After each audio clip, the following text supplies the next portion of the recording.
Hey guys, what's up? Today, the PlayStation Vita is 10 years old, at least in Japan, of course. It was originally released in Japan on December 17, 2011. One of the main reasons why the PS Vita failed in the market was because of its lack of exclusives, at least outside of Japan.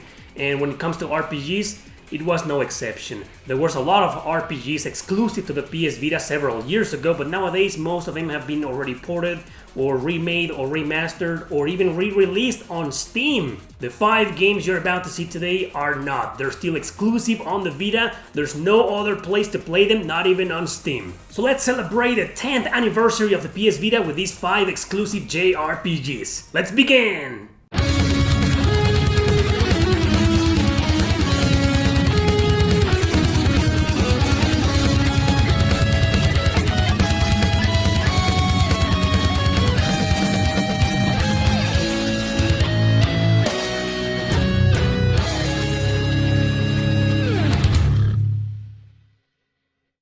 Number 5. Valhalla Knights III. Unlike all of its predecessors, which were utterly mediocre, this one came here to save the day. You customize your main character between 4 races, who's about to be sent to a prison city in an undercover mission. Their goal is to find a legendary treasure without anyone finding out. Of course, you'll meet several characters that will drag you down to their problems, so one thing will eventually lead to another in this quest-driven RPG. That's right, it heavily revolves around side quests and the variety of characters who will actually join your party. But exploring the city constantly isn't the only new feature here. The game has this, bar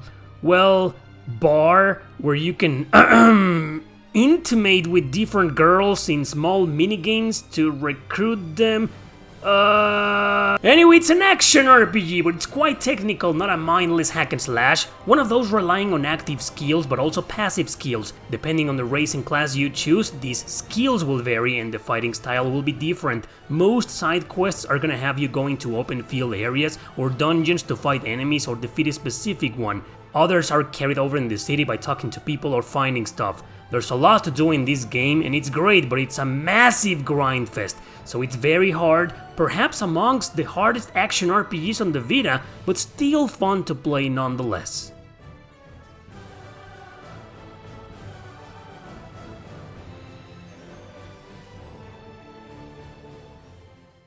Number 4. Asterisk War Phoenix Festa.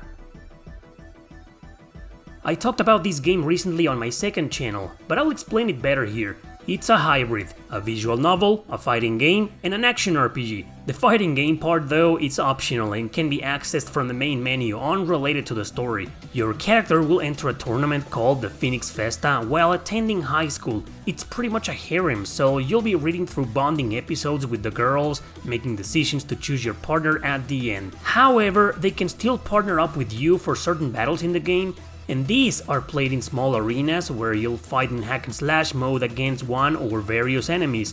Training missions can also be done with the heroines to practice and whatnot, but the real training comes when you're alone in your room at the end of the day. To increase your stats, you'll need to select one exercise to do, and then the day will end. Because the interface, the controls, and the fluency in gameplay are so good, you'll overlook the silliness of the plot and the repetitive nature of the game. It's great, and it's quite fun to play.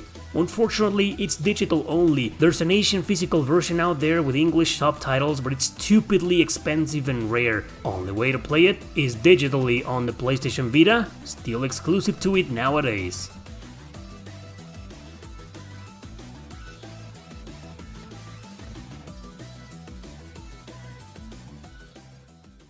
Number 3. Orochi Tainted Bloodlines. This one is a sequel to a PS1 game released only in Japan, but I don't think they follow the same story in characters. But once again, you control the leader of a family bloodline who has been cursed by a powerful demon. So the goal is to prepare a huge campaign against that and other enemy families by training your characters and having children. Yeah! Children, because they are born by marrying your characters with deities, grow up quickly and can start training after a while. Yeah, it's a very bizarre story, but trust me, it's good. Several stores are at your disposal and you can modify them or improve them with money and items. Since the main events of the game take months or even years to occur, you'll have to use that time to go into dungeons to find treasure, better items, and of course to level up. Because of this, Orochi is pretty much a dungeon crawler and can be quite repetitive, but the interface is great, as is the exploration, the controls, and the battle system. This is split in turns, with each character using regular attacks or major skills, but if you defeat the enemy leader, the battle is won even if you didn't kill the rest of the monsters. The art style, as you have been seeing so far, is beautiful, very folkloric of ancient Japan, giving you another reason to enjoy your playthrough. Only Japan and Taiwan got a physical version of this game. The Taiwanese version has English subtitles though, other versions are digital.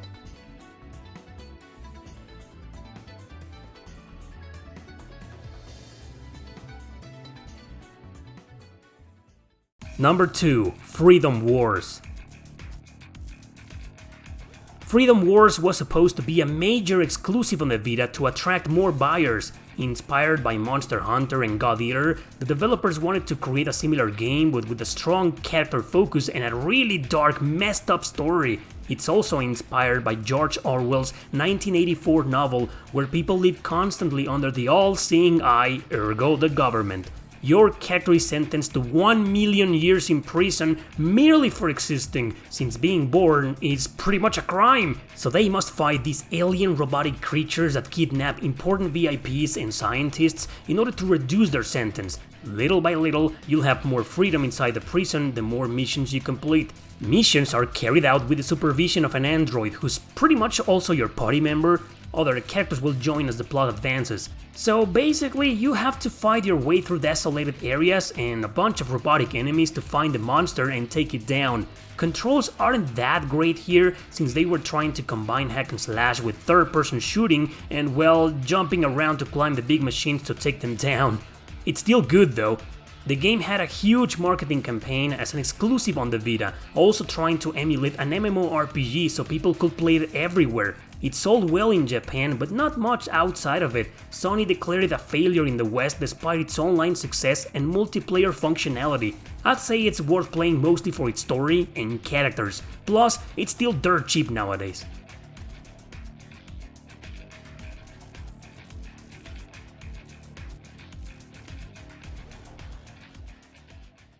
Number 1. Soul Sacrifice.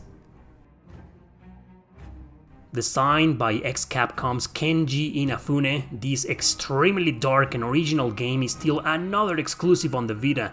You were just passing by when an evil sorcerer appeared to absorb human souls as sacrifices to retain his immortal existence.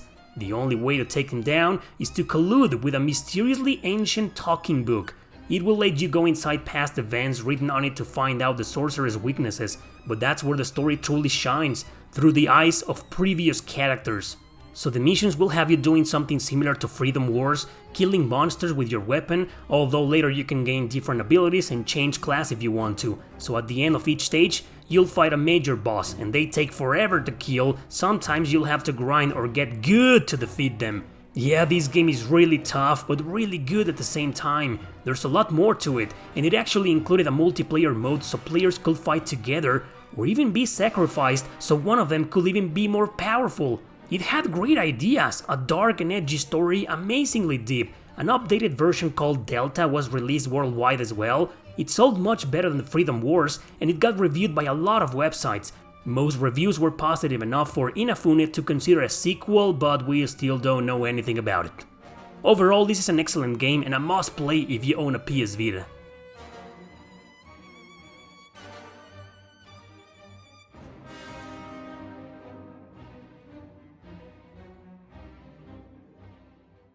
There's 3 more RPGs exclusive to the PS Vita, no other console to play them. One of them is Make You Labyrinth, which is complete and utter garbage, forget about that game. The other one is Criminal Girls 2. The first one was released on Steam, but Steam said no to the second one because apparently it was more sexualized and more incorrect. Demon Gaze used to be exclusive to the Vita, but now it's being released on the Switch in the form of some kind of remaster or remake, I don't know. But anyway, those are the only exclusive JRPGs to the PS Vita. And for those who are waiting on the massive tier list, the massive ranking, that'll have to wait for next year. I still have a bunch of games to play, like the Sword Art Online games. There's 4 of them. Several Neptunia games, Camco RPGs, Tokiden. Jesus! Next year, I promise. Thanks for watching. Don't forget to subscribe and share this video with your friends. See you next time!